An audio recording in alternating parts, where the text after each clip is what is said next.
Hey there, I'm Jamie Bennett, and I'm the Executive Director of ArtPlace America, or at least I will be for the next 9 weeks. 9 weeks. My job today is supposed to be simple, to welcome the nearly 3,000 of you who've registered for this, the final ArtPlace Summit. But like so many things this year, this 2020, the feeling almost impossible.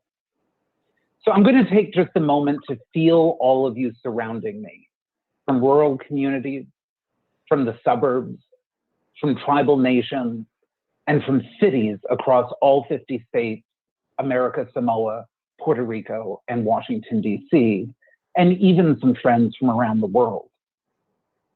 We're going to be holding virtual space together this week.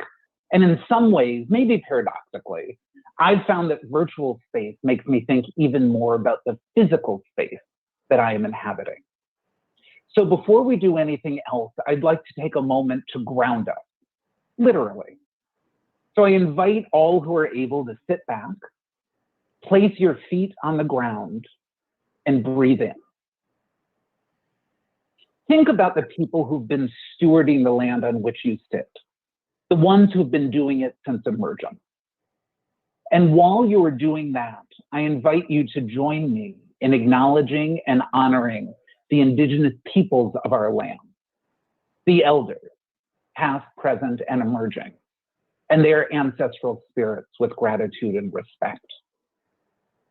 Today, I'm actually joining you from Toronto, Canada, where I am an uninvited guest on the traditional territory of many nations, including the Mississauga, the Credit, the Anishinaabe, the Chippewa, the Haudenosaunee, and the Wendat people.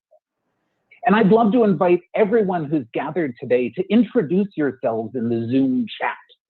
Share your name, your pronouns, and the name of the ancestral lands on which you sit. If you don't know the ancestral name, you might visit native-land.ca to learn what they are.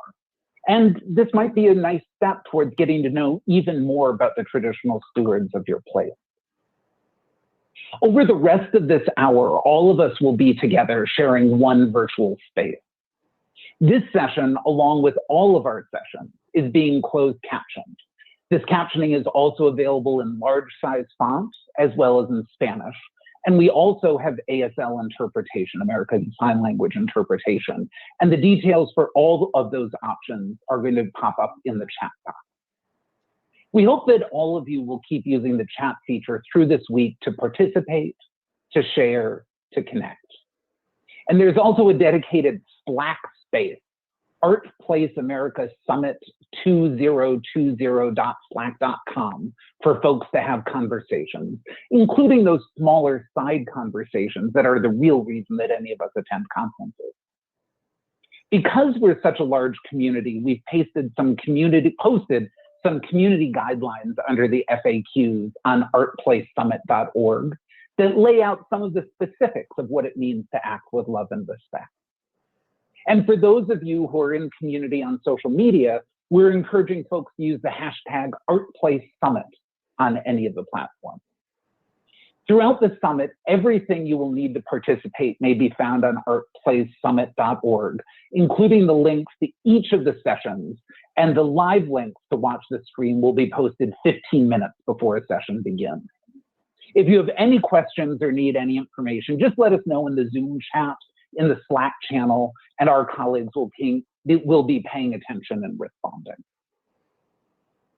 Okay, so one more breath, in and out. We're ready to dive in.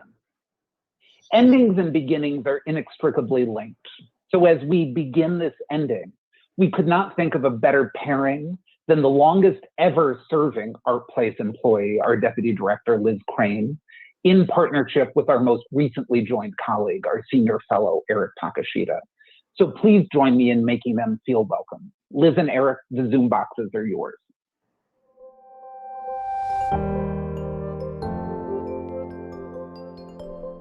Greetings from Minnesota Makoche, Minnesota, the land of the Dakota people. My name is Erik Takeshita, and over the past 10 years, I've been involved in ArtPlace as a grantee as a panelist, as a partner, as a funder, and now as a member of the staff. Over that time, ArtPlace and the field of creative placemaking, just like people and communities, have changed a lot. In the words of Adrienne Marie Brown, ArtPlace in the field of creative placemaking is an emergent strategy, one that is constantly changing and evolving. For this opening plenary of the 8th and final ArtPlace Summit, we wanted to start off by looking back to remind folks where we've been and to provide some context to those of us who are joining us for the first time. We will then invite 3 colleagues to reflect on where we are today and some of the core questions, opportunities, and challenges we face in the future. To get us started, I want to turn things over to my friend and colleague, Liz Crane, the longest standing member of the ArtPlace team. Liz? Hi, I'm Liz Crane. I joined the staff of ArtPlace in 2012 and have been fortunate to experience every summit since the beginning.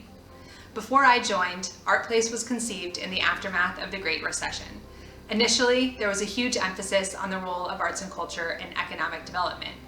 But at the same time, in the midst of Occupy Wall Street, there were concerns that economic recovery wasn't benefiting the people who needed it the most.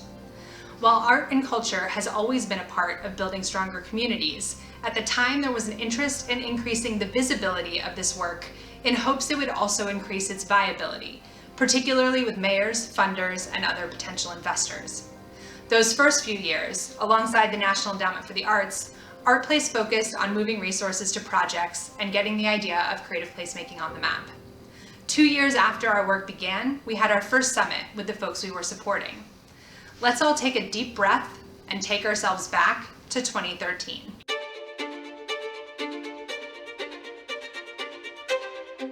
We are now in 2013, the year of the Harlem Shake, the Boston Marathon bombing, Snowden, George Zimmerman's acquittal and the murder of Trayvon Martin. The first ArtPlace Summit is in sunny Miami Beach. Conversations about vibrancy and vibrancy indicators are met with questions that would become central to the field. What value and values are artists bringing to communities? Who is benefiting? What does success mean and for whom? The early focus on linking creative placemaking to government efforts and capital investments creates tension with practitioners who knew that a more community-rooted practice had been happening long before ArtPlace. Questions emerge about how the field might choose to grow. As Roberto Bedoya asked later that year, who were we for? Were we a property rights or a human rights movement? 2014. The Seahawks win the Super Bowl. 12 Years a Slave wins Best Picture. Michael Brown, Erik Gardner are murdered by police. The Flint water crisis comes to light. The second ArtPlace Summit is in downtown LA. Conversations deepen related to questions like, who is benefiting from creative placemaking? What are the unintended consequences? How can creative placemaking do harm? Sociologist Manuel Pastor reminds us that places are inextricably linked to people. The people who are there now, the people who were there before, and the people who will or will not be there in the future. ArtPlace's newly appointed executive director, Jamie Bennett, asks, are we a movement or are we a field? He urges attendees to think about themselves as delegates with an obligation and responsibility to bring the ideas, tools, and discussions and questions from the summit back to their home communities. 2015, Hamilton opens on Broadway. Same-sex marriage is legalized. Hotline bling. Freddie Gray and Tanisha Anderson are murdered by police. The coal industry crashes. 9 people are murdered in one of the oldest Black churches in Charleston. The third summit is in Philadelphia, a city with a long history of community development. ArtPlace has just released its Community Development Matrix, a framework to explore how art and culture can contribute to more than just economic development. This tool also marks a shift in focusing beyond those with traditional positional power to those working in community development. In doing so, it surfaces questions like, how can arts and culture help achieve community development goals? And is the existing community development system actually working for communities? If not, how could art and culture help them improve? 2016, Pokemon Go. The Cubs win the World Series.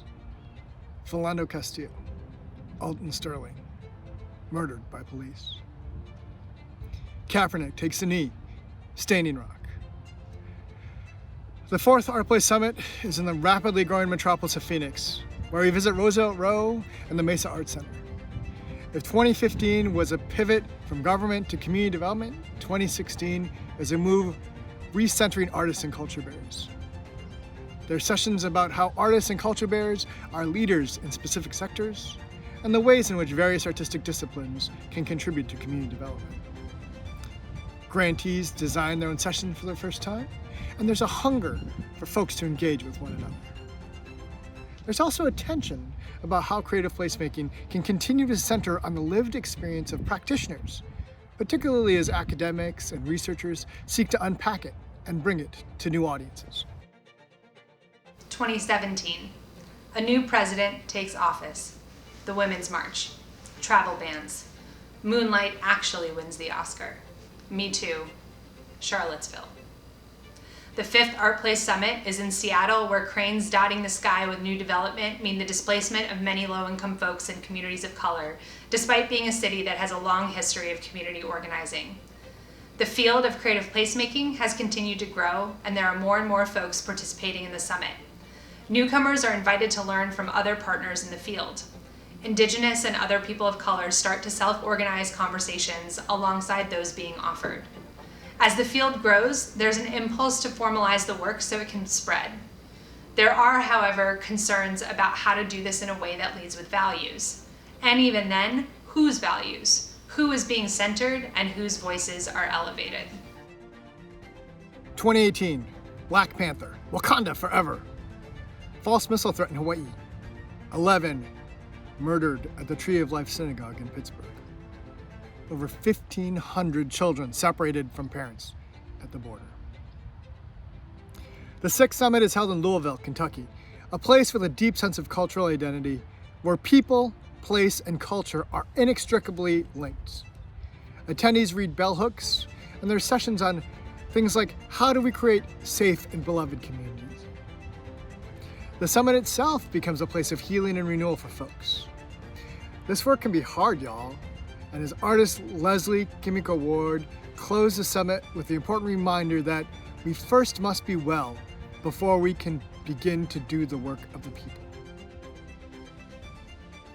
2019, primaries, Nipsey Hussle, Game of Thrones ending poorly, the Mueller report, Lizzo, and more Lizzo. The seventh summit is held in Jackson, Mississippi, a Black city in the Deep South in a state where, in the words of Sip Culture founder Carlton Turner, the land, the oppression, and the hope for a more dignified future gave birth to a music you call the blues. The summit engages key questions regarding land and control. Who owns the land? What does self-determination look like? How can creative placemaking support community wealth building? The structure of the summit itself reflects the need for self-determination and ownership by practitioners in the creative placemaking field. Content is generated and organized by practitioners, and there's dedicated space for self-organized gatherings. As we close last year's summit, Carlton also reminds us, Mississippi, like any other place, is designed by choices, those made by us, the people, and those made in our name. So where do we go from here?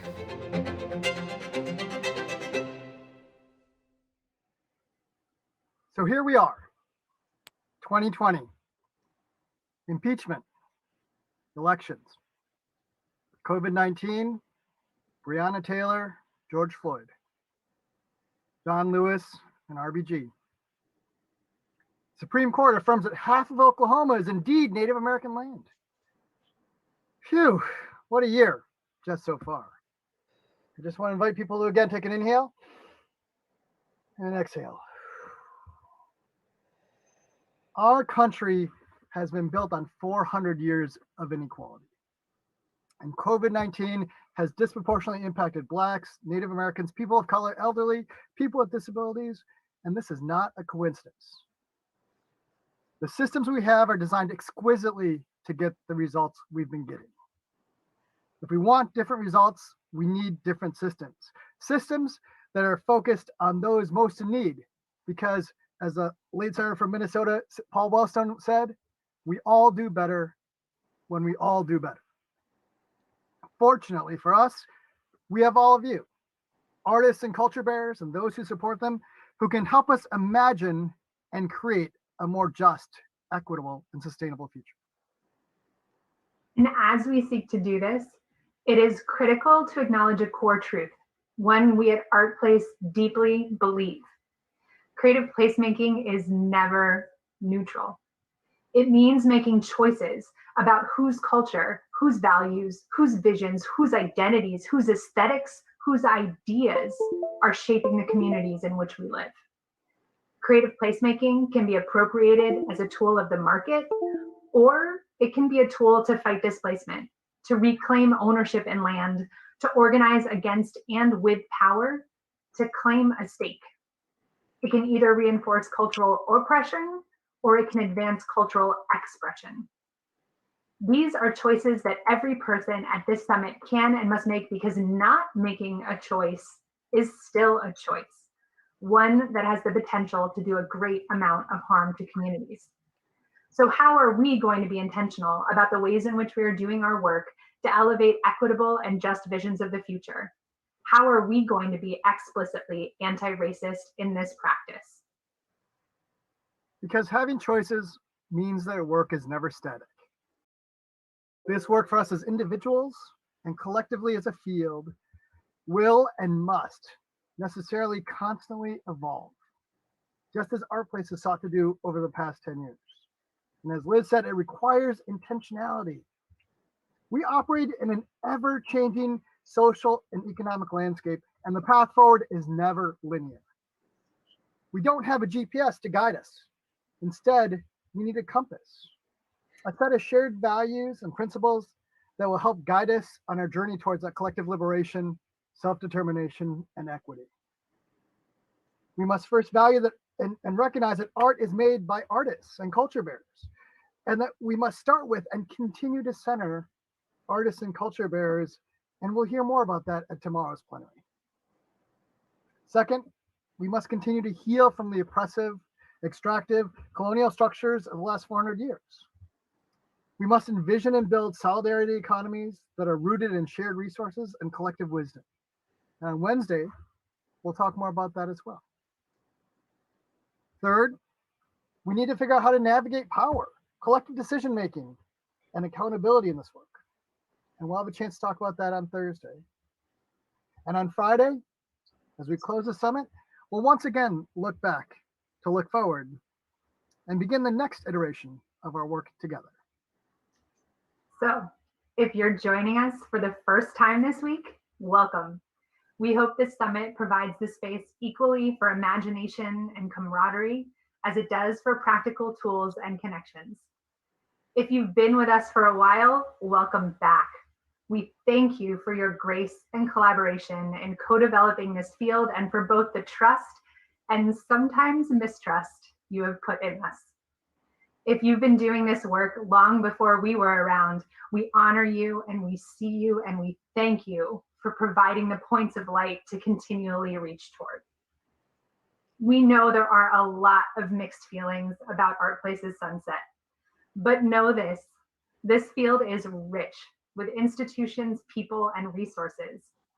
And even though we can't ask you to look at the person next to you to see this field, know that you and we in this virtual space are the field. We are the ones who can carry this work forward with all the intentionality to do our best, even when we don't always get it right the first time, to create a more just future. We hope you take this week as an opportunity to make commitments to yourself and to each other about how this will continue to happen, especially as we seek to build better futures in our post-pandemic world. And sometimes the best way to imagine new futures is to begin with understanding the past, as we've done here today. So I'm now thrilled to invite up 3 dear colleagues and co-conspirators who are going to zoom us out of this present moment and challenge us to think about the long arc. You can read more about them on the Summit website, but what we found unites them is a rootedness in history and a centering of story to surface truths and guide the choices we make and actions we take. Jennifer Scott is joining us as a public historian and curator based in Chicago. Michaela Shirley is joining us from the Indigenous Design and Planning Institute in New Mexico. And Janera Solomon is joining us as a cultural strategist and curator based in Pittsburgh. So welcome up, friends. Thank you, Liz, and thank you, Erik, and thank you, Jamie, and all of ArtPlace, and congratulations on ArtPlace for all of your accomplishments for the last 10 years. Let's send a virtual applause to them for all that they've done. I'm sending greetings from present-day Chicago, ancestral lands of the Ojibwe, Ottawa, and Potawatomi Nations. We want to welcome everyone who's here. I can see it's almost 600 strong, which is exciting. Welcome. I'm honored to kick off this discussion with my panelists, Janera Solomon and Michaela Shirley, esteemed colleagues, practitioners, and thought leaders who've worked extensively with communities, artists, and places, and they're staunch advocates for equity and justice.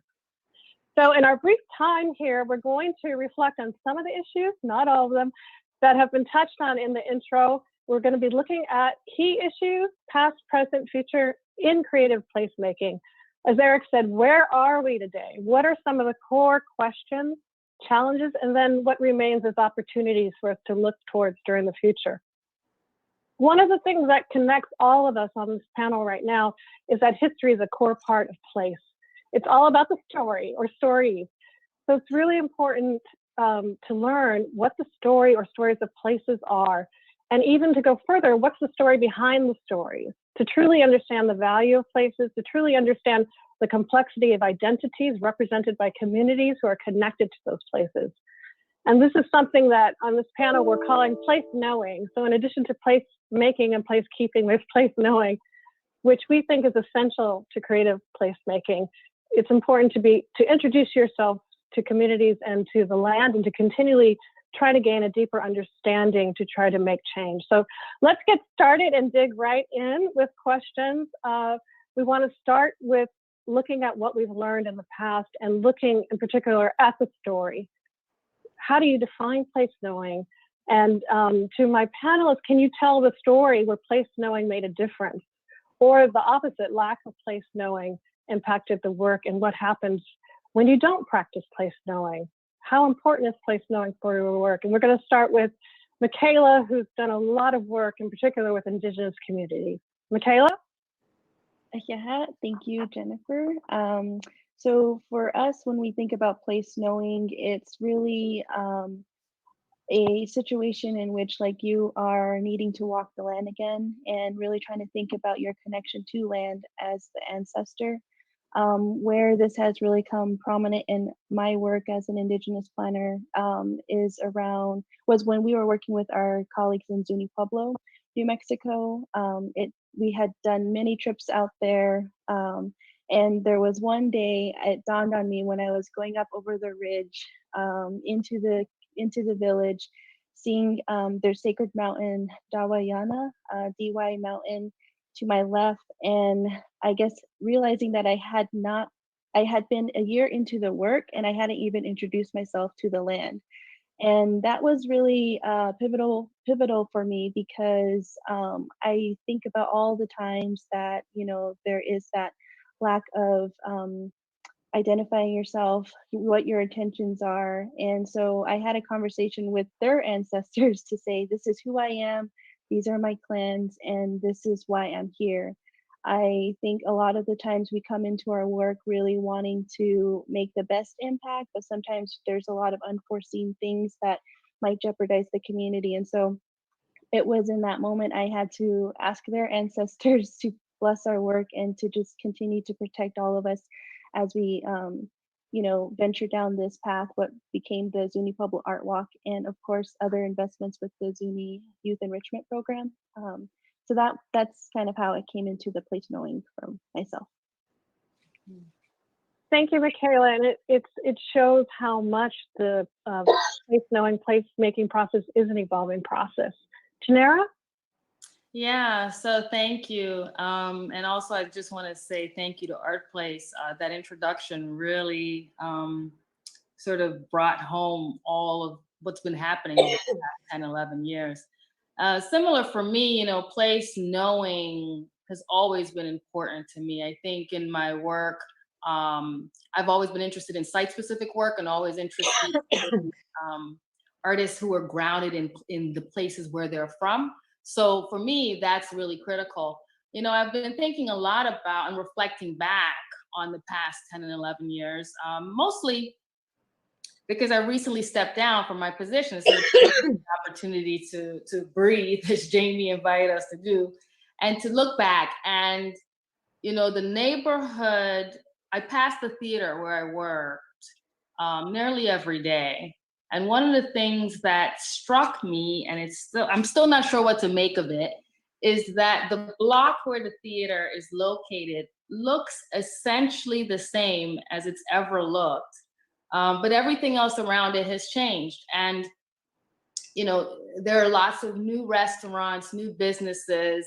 You know, Google is 3 blocks away, Duolingo's diagonal from us, lots of new things. And at the same time, there's so much that's still in place. And sometimes it's hard to tell what's happening, what you're losing and what you're gaining, and which stories to tell, really. So for me, this question of what's our role as an arts organization in this ever shifting landscape, that's always been my question.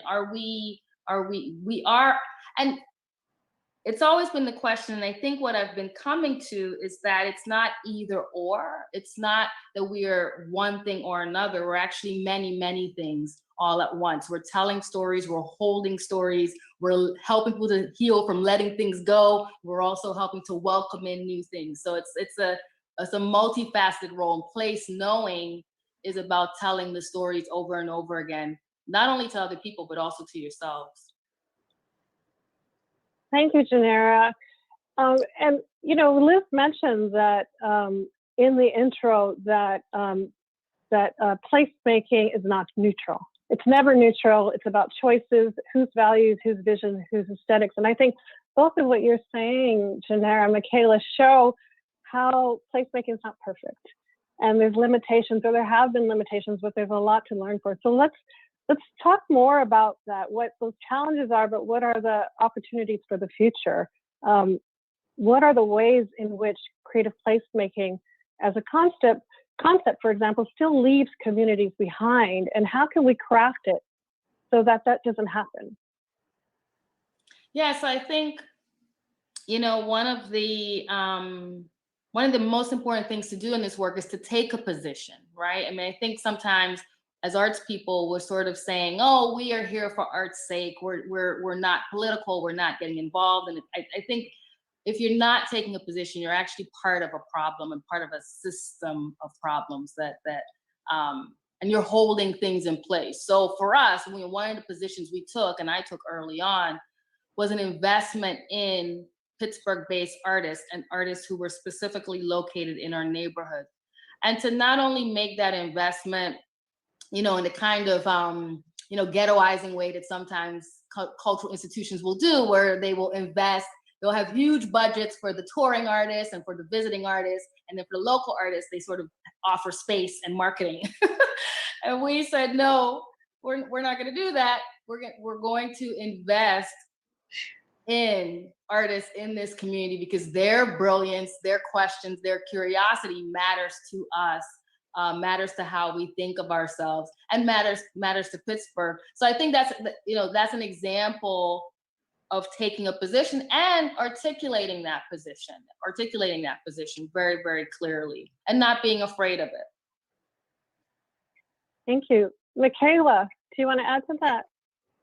Yeah, sure. So when we did our work out in Zuni Pueblo, mind you, this is a community of about 10,000 Indigenous peoples, and about over 80% of them make their living from the arts. And so it was really important for us to try to encapsulate as much as we can working with that 80%. But then when we got into the work of it, what we sort of realized is that there's a spectrum of artisans that exist in the community of that 80%.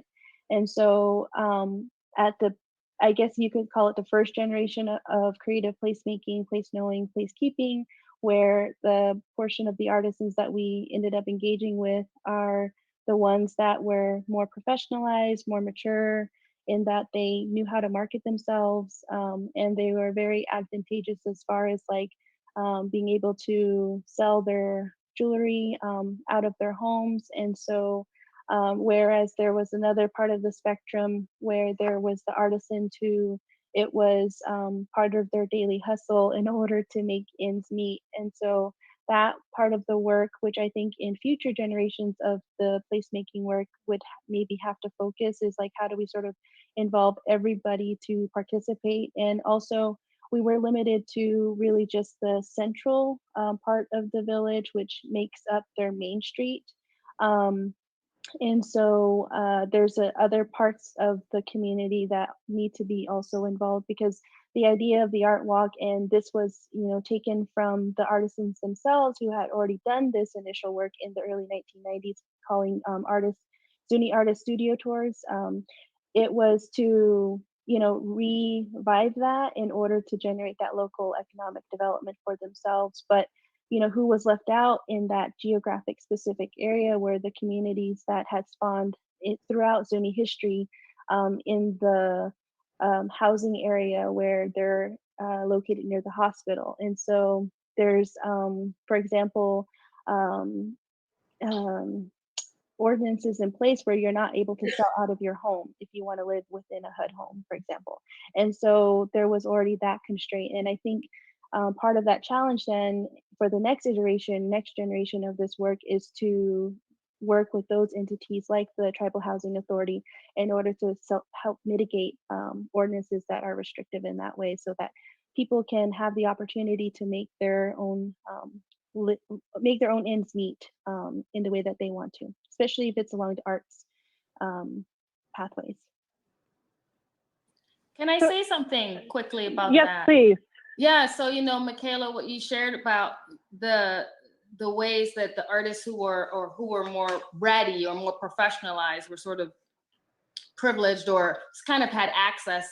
You know, that's actually one of the things I think I'd hope that as this work continues on, we'd avoid the kind of the artificial distinctions between high and low, and who's credited and who's discredited, and who's a real artist or who's sort of professional and who's not.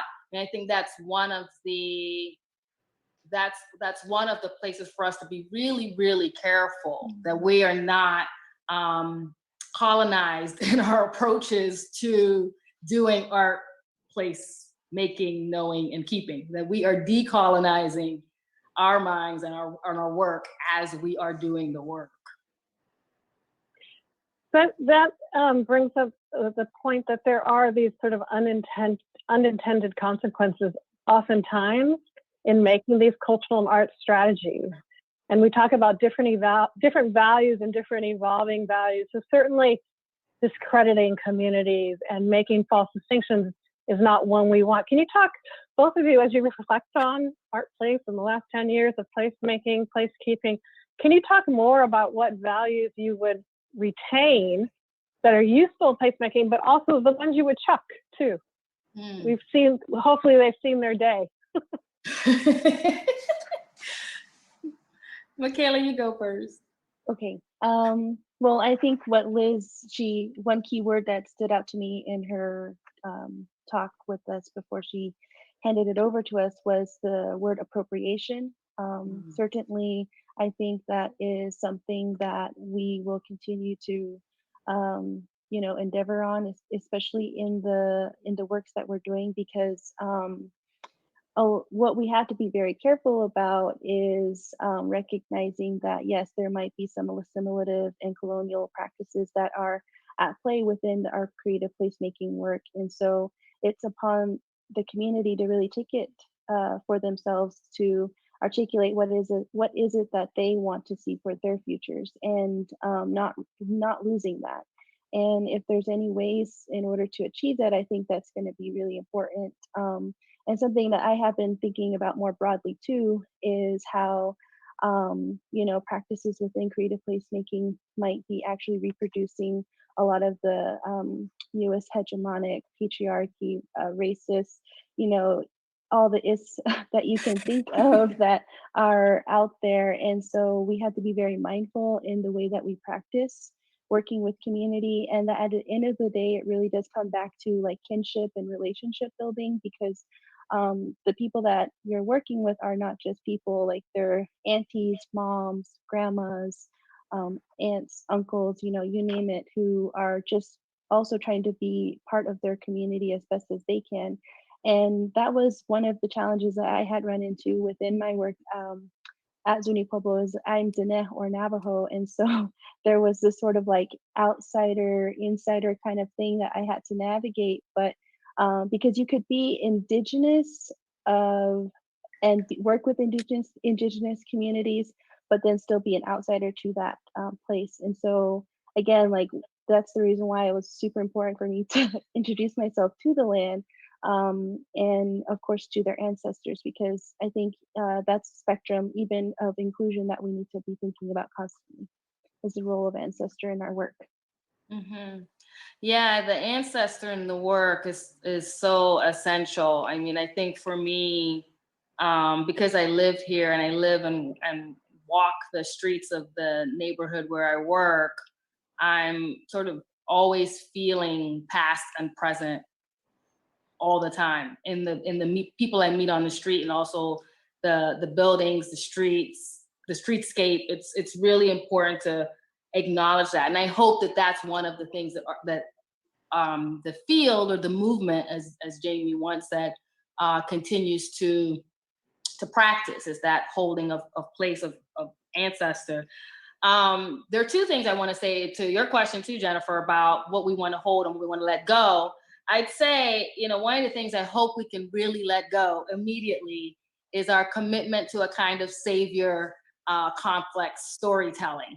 We are, human beings are story-making animals, as Chinua Achebe has said, and many others have said. We love a good story. And when we are telling our stories about our work and our communities, I think it's so often and maybe natural that we tell a savior story, or we tell a story of being saved. And I think, that is incredibly damaging because it oversimplifies what's really incredibly complex about human beings and about how we live and work with each other. So I'd like to see us move away from the form of storytelling when we're talking about change, neighborhood change, community change, the power of the arts. When we're doing that, let's keep that power, but let's do away with devaluing or undervaluing or undermining the people and the places that we're talking about. Let's do away with that. What I hope we can keep is art at the center. I mean, let's as best we can keep art and art making in its most expansive definition. Let's keep that at the center. Thanks, Janera, for reminding us too that it's not just about creating a fair process, a fair and just process of placemaking, but part of that process is how we tell the story of that process. And that also has to be fair and just. And so these mythologies of saviordom, definitely, let's let those go once and for all. I agree, I couldn't agree more. And art as a center in making sounds like there's still the power to transform. So can you both talk a little bit more about that? How you can transform, or do you still believe that you can transform power structures through art and cultural strategy? Easy question. Ooh, Jennifer. Can we transform power structures? Yes. We are. We have been. I mean, imagine liberation movements of the past without art. Like, where would they be, right? From the Haitian Revolution to Me Too.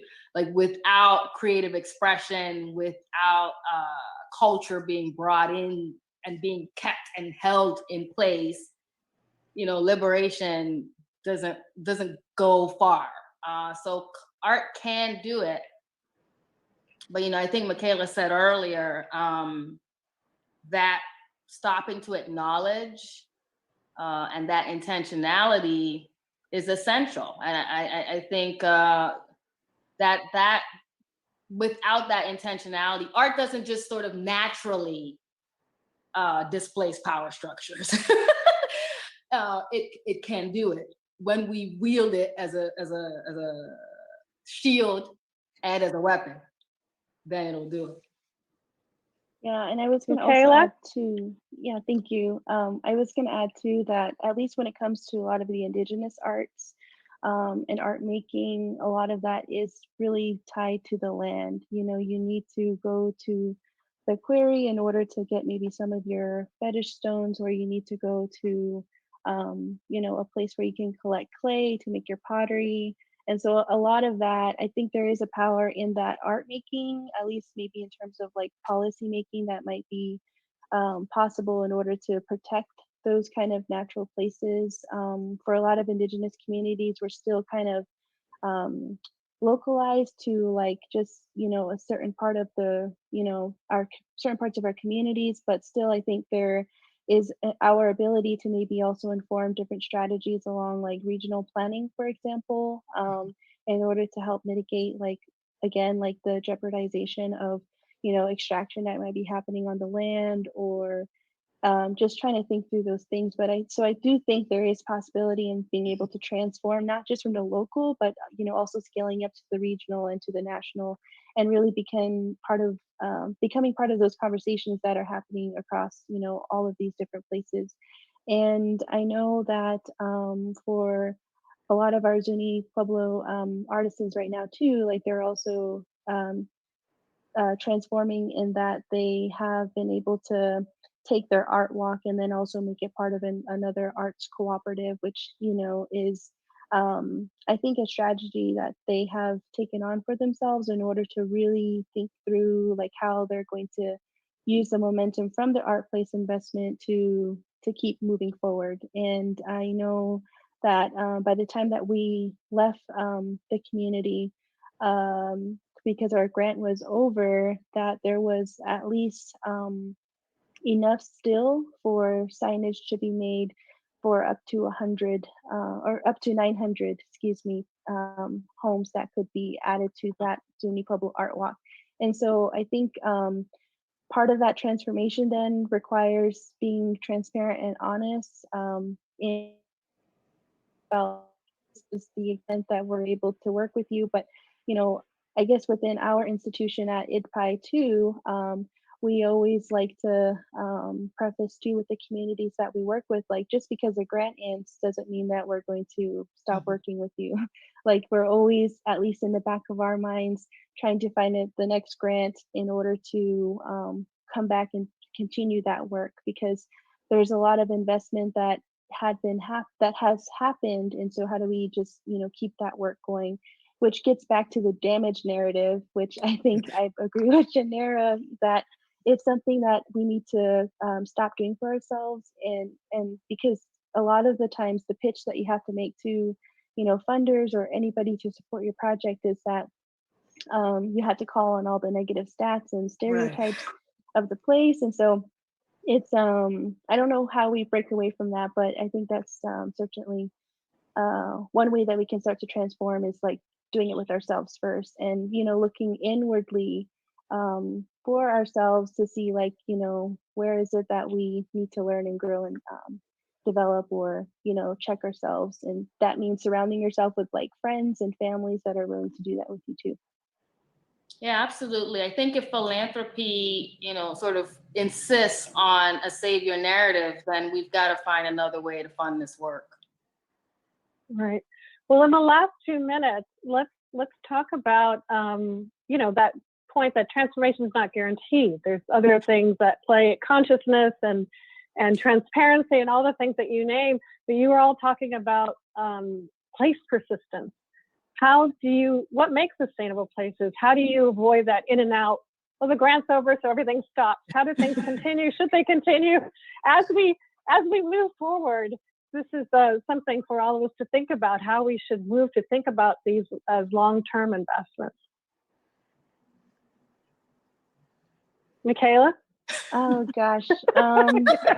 I know, I'm just thinking too, and I think that's why it's really important for at least for myself and our colleagues to really think about the work we're trying to do in generational terms, because you know, it's the next generation that is going to have to pick up where we left off. And I think simultaneously there's different types of generations that are, you know, happening. And so I think being able to recognize that too, because I think there is certainly, and Janera has mentioned it earlier too, like it's in the stories. We have to be able to tell the stories in order to, you know, keep that memory alive, because there's just so much that I think that we have worked on in Zuni Pueblo, for example, that I'm sure for years to come and generations to come, it's going to be, we've made a mark in that history for the community. And I think part of that too, I'm just thinking as a community developer, is that we have to start to engage with other institutions like our local schools. And we got to a point with our ArtPlace, the art walk, where we started to engage with the tribal, different tribal departments, like how do we work with transportation to offer, you know, free transportation on the loop that's going to take people and the visitors through the art walk. How do we work with their now tribal community college? So, you know, there's just a lot of, I think, promise in being able to keep moving that work forward. Yeah, and I'll just before we quickly close out, yep, go ahead. just quickly say that absolutely agree with Michaela about ancestors and committing to mentorship and connecting all the dots. I think some practical things really matter too. Like, we do need to keep our archives and the archives of our work. We need to find places for those archives. We need to support cultural institutions that are about keeping our cultural history. We're spending a lot of time trying to get mainstream, established, majority white institutions to care about Black people of color and Indigenous culture, but we also have our own institutions that we have to continue to support and invest in. And I think thirdly, I'd say that as arts people, let's take care of ourselves, you know, as Jamie said, breathe and ground ourselves, because we need our energy to be out in the world. We have to show up for town hall meetings. We have to show up for community meetings. We cannot only show up when it's about art. Yes, yes, yes. Thank you. And breathe as we're learning. Thank you to my speakers. I know we've only scratched the surface. I hope we've given you some food for thought for the rest of the summit. And right now, I pass it over to Jamie Bennett. Thank you. Jennifer, I don't know about scratching the surface. I think the three of you managed to sort of do the entire week's worth of content in about an hour. So I know that everyone watching joins me in thanking the three of you for being such extraordinary teachers.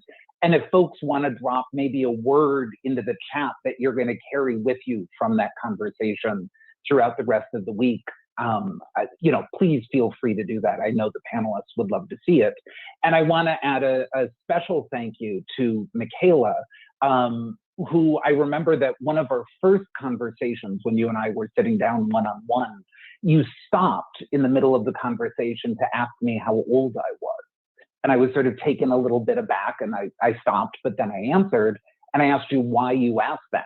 And you simply said, I just wanted to know how long we were going to be in relationship with each other. And so coming into this panel today, I looked up the actual actuarial table for myself, and I've got about another 32 years left to learn from the three of you. So I just generationally want to thank you for that. So that was amazing. And Liz and Erik, I can't thank the two of you enough for grounding us and for starting us with that extraordinary timeline and your extraordinary opening comments. And yeah, that was amazing.